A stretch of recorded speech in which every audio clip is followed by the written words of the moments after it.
Good day guys, nice to have you here. Today we'll talk about the best picks for the month of May 2022.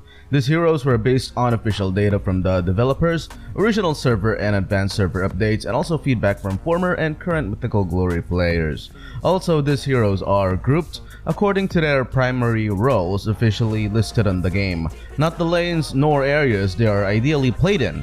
And finally, we'll also share some recommendations for each hero that will certainly help you gain more wins. If you want more content like this, be sure to leave a like, share, and subscribe.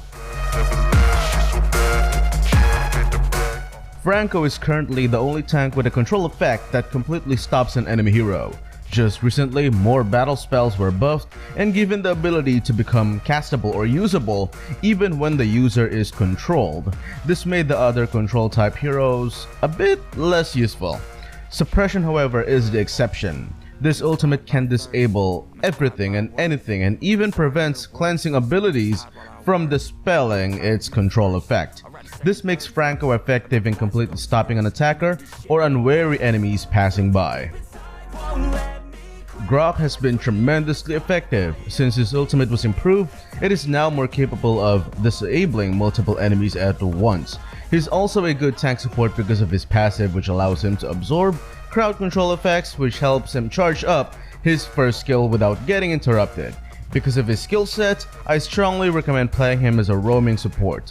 Playing him as either an XP laner or jungler is totally up to you. That, however, in my opinion, requires a deeper understanding of the game.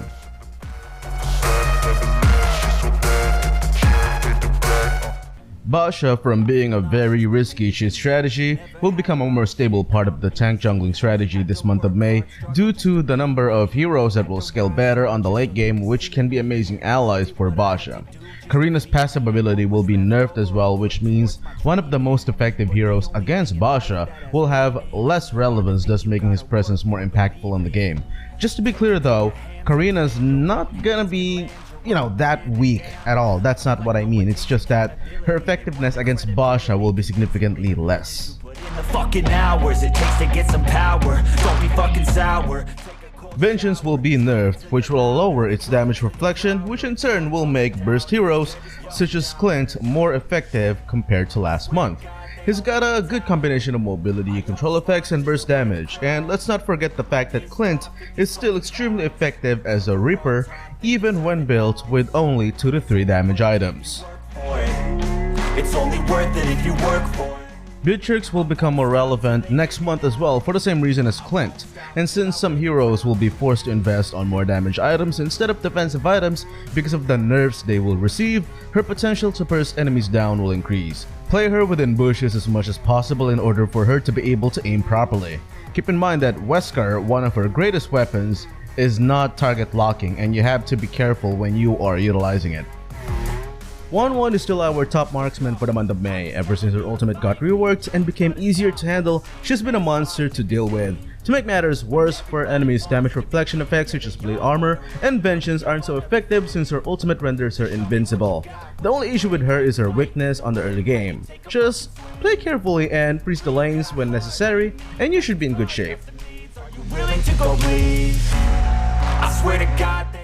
Deroth is a very dynamic hero that deserves more praise. He can be built as a burst or AD fighter, as a bruiser, and in almost any lane, whether that's the side lane or the jungle.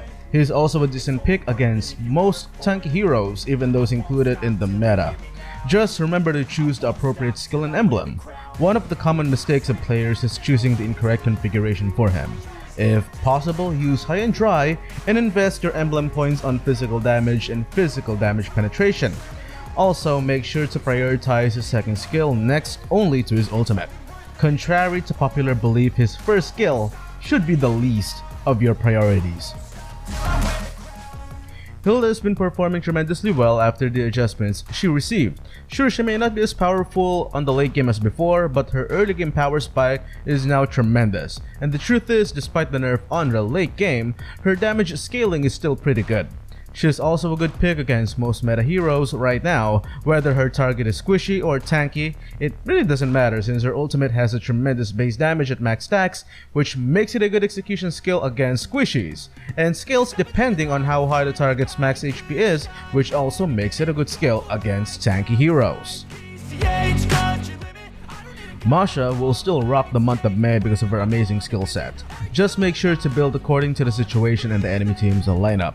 Either you get her nothing but HP defensive items or a mix of damage items is up to you. What also makes her great is her outstanding objective taking capabilities. This is also why I strongly believe she is best played with the emblem talent Demon Slayer, which helps her take major objectives faster. Windowless ride, feeling alive, nothing in sight, forever in flight, follow those lines will make it. Cecilion is still going to leave a mark on the meta next month. Because of his ultimate, he is one of the most efficient mages in terms of applying debuffs, especially against tanky heroes. He also has decent power scaling, whether it's the earlier phases or the latter parts of the game. This makes him an integral part of the team no matter which part of the game it is. Savior is a very powerful glass cannon, not only because of his damage output but also his range and control abilities. Be careful when playing him though since he is extremely squishy. Try your best to also remain hidden in the map and only come out when absolutely necessary, such as to get last hits or to join teamfights. In order to maximize his full potential, above average map awareness is the key. Valentina, despite receiving another nerf, will have a tremendous impact next month. A bunch of other heroes will have their ultimates adjusted, which can prove useful to Valentina. I highly suggest playing her on the XP lane if possible. If not, other lanes will work for her as well, such as the gold and mid lane.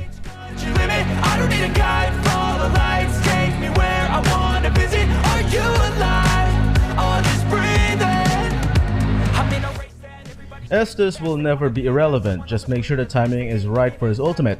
Activate it too early and the enemies will simply back out. Activate it too late and you will be responsible for allies' deaths.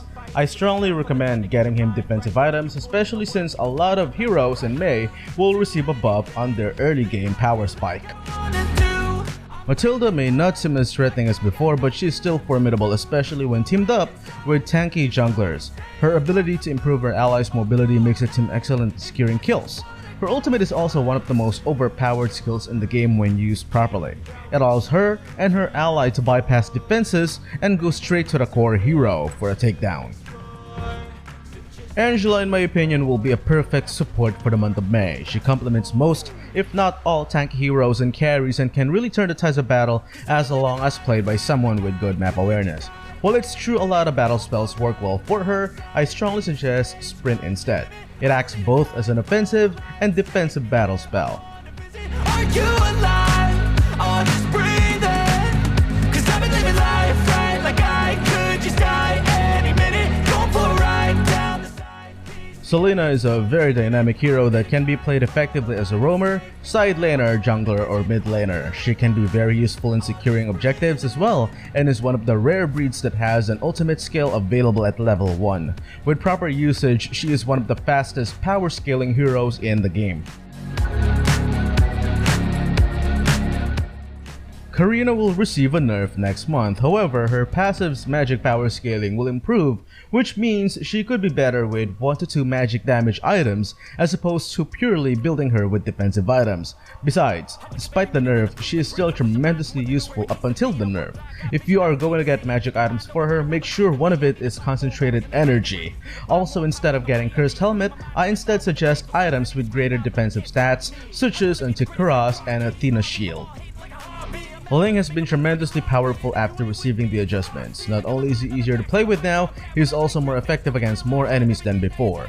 His critical damage procs effectively well and can still be a threat with or without his purple buff. Only if I let it be.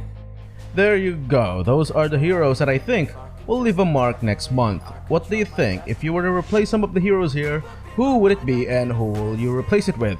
Leave your thoughts in the comment section below, and if you haven't yet, don't forget to hit like, share, and subscribe. Stay safe everyone. Peace.